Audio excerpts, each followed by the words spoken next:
sem a ilusão de que a felicidade é a alegria o tempo todo e que uma parte fundamental dela depende das escolhas intencionais e conscientes, o que nos traz o tema do autoconhecimento como competência-chave para liderar no século XXI, eu termino fazendo uma outra pergunta aos senhores. E falando de times, e não mais de pessoas. Times de alta performance. Como nós podemos preparar a empresa para o futuro por meio de equipes de alta performance? Primeiro tema, a base dele, e para quem conhece o Patrick Lencioni, eu me refiro aqui um pouco às ideias e ao modelo dele. Em primeiro lugar, não haverá êxito se nós não tivermos um grupo que atue como time. E um grupo só atuará como time se for capaz de ficar vulnerável. Ou seja, se os membros de uma equipe tiverem a coragem para ficarem vulneráveis uns com os outros. Diferente do que podemos imaginar da palavra vulnerabilidade, que de maneira equívoca pode nos lembrar fragilidade ou fraqueza, quando você fica vulnerável na frente de alguém, você é visto, você é percebido na melhor versão possível de você mesmo. Eu outro dia acompanhava um trabalho numa empresa, a empresa está sendo preparada para ser vendida. E essa empresa, por meio do seu COO, está conduzindo reuniões com a equipe da alta direção, que se reporta ao COO, reuniões de corte de pessoas, de custos, de investimentos, sem parar. Lá pela 90ª reunião que eles resolveram fazer, para mais uma vez preparar a empresa para perder alguns quilos e caber num vestido bem apertado que lhe prometeram, eu facilitava a reunião, o COO coordenava a reunião, uma diretora, uma das mais engajadas do grupo, ela bate as duas mãos na mesa, ela levanta e faz o seguinte discurso para todos: olha, vocês sabem que eu trabalho muito, há muito tempo aqui. E eu sei que o que nós estamos fazendo, nós temos que fazer. Eu não sou contra o que nós estamos fazendo, mas eu não reconheço mais esse grupo. Eu não me sinto mais identificada com o nosso time. Fundamentalmente, porque eu discordo da maneira como nós estamos conversando. Quero confessar a vocês que eu tenho vindo trabalhar aqui todos os dias com nó na garganta. E explode em choro. Mas pensa num climão. Nessa hora, todo mundo olha para a cara de quem? Do COO. E até eu estava olhando para ele. Eu que estava lá facilitando, eu olho para a cara dele e disse assim: rapaz, o que você vai fazer agora? Pessoal, se vocês olhassem esse líder neste segundo, vocês iam ter a mesma percepção brilhante que eu tive. Esse cara olhava em absoluto silêncio e foco para ela, como se só tivesse restado ela na sala. E depois de um longo e barulhento silêncio, ele põe as duas mãos no rosto, ele olha para ela e diz: eu tenho me sentido igualzinho a você. A coragem de um líder para expor a sua vulnerabilidade de maneira franca e autêntica, expressando o que pensava e sentia, criou naquele time um momento de ligação. A coragem para ficar vulnerável, ao invés de um líder que nesse momento esgrima com o time, oferecendo dados e fatos, pontos e contrapontos, criou um momento de ligação, as pessoas se reuniram naquele instante e se conectaram com um caminho comum, com um propósito comum.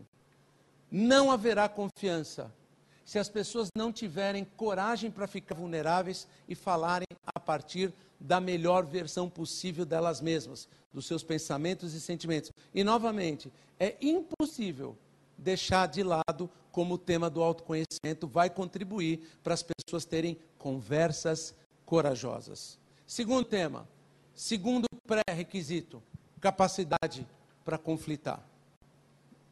Eu vou dizer a vocês o seguinte: eu vou descrever o comportamento e eu sei que nomes virão à sua cabeça. Há pessoas que chegam numa reunião para concordar tão somente, buscando alinhamento, buscando consenso. Ora, há algo de errado em pessoas que buscam consenso? Claro que não. O problema é quando elas só buscam consenso. O problema é quando as pessoas pulam uma etapa riquíssima, capaz de colocar a empresa na sua potência criativa, que é a etapa do debate, do pensamento divergente. O debate é exercido fortemente por meio de perguntas, pela capacidade de fazer perguntas, com fluência e provocação. Mas e se? Mas e se não? Mas e se sim? E por quê? E por que sim e por que não? Essa, como já dizia o Peter Senge na quinta disciplina, é a etapa do diálogo, do debate. Mas depois do debate, do pensamento divergente, é preciso chegar em algum lugar. Por vezes, esse debate, dada a complexidade do tema, se estende por semanas, ou às vezes, dependendo do tema, por 15 minutos. É o líder que conduz esse timing. Mas, na realidade, há um momento de fazer a transição para o diálogo, aí sim, para o pensamento convergente, para o alinhamento compromissado, para aquilo que reúne as pessoas numa direção comum. Os times que têm medo de conflitar, criam uma coisa que é veneno na corrente sanguínea da empresa: harmonia artificial. Faz de conta que eu estou amando o que você está falando. Faz de conta que eu estou super concordando com você. Quando na realidade a minha vontade era de te dar uma tesoura voadora. Tesoura voadora não pode dar, né? Na realidade, quando a gente diz a capacidade para conflitar, no século XXI, não há mais espaço para comportamento assedioso e de desrespeito e de falta de ética. Mas se o preço para ser respeitoso for harmonia artificial, estamos calibrando mal essa conversa. Terceiro requisito, compromisso com um propósito maior. Olha, a empresa por vezes é feita de departamentos, de áreas. É feita de diferentes líderes, de diferentes unidades. Se as partes forem maiores do que o todo, no que eu quero dizer, se elas tentarem ser mais importantes do que o todo, a empresa sofrerá dois efeitos colaterais terríveis: fragmentação e ambiguidade na ação. Se não houver um alinhamento compromissado em que, tudo bem que a gente tenha gerentes de divisão, diretores de unidade, áreas e departamentos, mas se não houver uma sensação de que eles estão a serviço de algo maior do que as partes, a governança de um todo, marcado por propósito significativo, esse preço será ambiguidade e fragmentação. Quarta característica, uma cultura de accountability. Uma cultura de prestação de contas. Alguns comportamentos serão chave aqui. Em primeiro lugar, numa empresa com times em alta performance, as pessoas se posicionam com clareza. Pessoal, abrindo um parênteses muito pessoal aqui com vocês, vocês sabem e já ouviram várias pessoas reclamando dos seus líderes uma coisa simples e ao mesmo tempo enormemente importante: eu não sei qual é a posição dele ou dela. Então você sai de uma reunião, eu e você saímos de uma reunião, o nosso líder fez um discurso de 40 minutos ininterruptos, citou Shakespeare, trouxe dados, fatos, gráficos, estatísticas. Eu e você saímos da reunião, eu olho para você e digo: ele é a favor, né? Ao que você responde para mim de maneira inequívoca: ele é contra. Olha, isto mata o time, porque mergulha o time num nem cá, nem lá, numa zona cinzenta entre o sim e o não, mas com certeza o talvez. E isto nos destrói na capacidade de sermos um time, quando na verdade nos tornamos só um grupo de gente junta.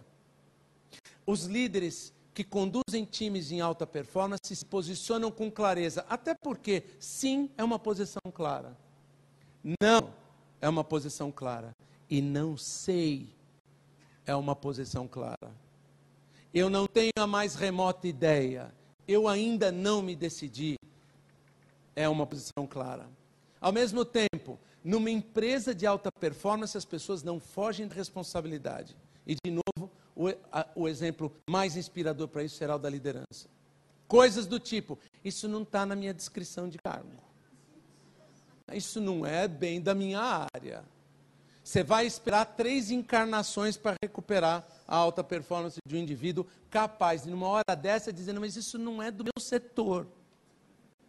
Quando tem um incêndio do seu lado. Ao mesmo tempo, as pessoas que estão em times de alta performance jogam falam jogando. Não é possível que no meio de um jogo de futebol, você está vendo alguém impedido, você diz, bom, se o técnico não gritar lá do banco, não sou eu que vou dizer. Ou pior, esperar que o presidente do clube mande uma mensagem para dizer, saia de impedimento.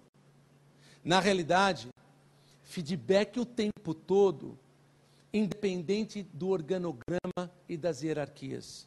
Numa empresa em que as pessoas têm uma cultura de prestação de contas entre si, independente do cargo e do organograma, elas constroem a alta performance como efeito colateral. E para terminar, é óbvio que um grupo virou time na medida em que trabalha com um alto nível de confiança interpessoal, pela coragem da gente ficar vulnerável um com o outro, pela capacidade de conflitar produtivamente, pela capacidade de se comprometer com um propósito maior do que o propósito das partes, com uma forte cultura de accountability, de prestação de contas, onde a gente se posiciona com clareza, joga falando e não foge da responsabilidade. Resultado virá como efeito colateral disso tudo. Na boca de alguns líderes você escuta, nós precisamos ter foco no resultado. Inverta essa pirâmide. O resultado extraordinário virá do efeito positivo dessas coisas coexistentes. Portanto, você terá indivíduos, para concluir, engajados na sua empresa, que sentem que eles são capazes de fazer o que fazem e sentir que ao fazerem o que fazem, eles vivem seus valores mais importantes. Eles sentirão que servem a empresa por meio dos seus mais importantes talentos.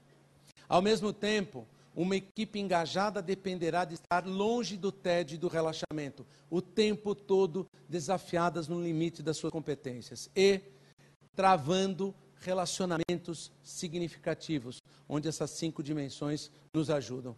Eu gosto de uma ideia.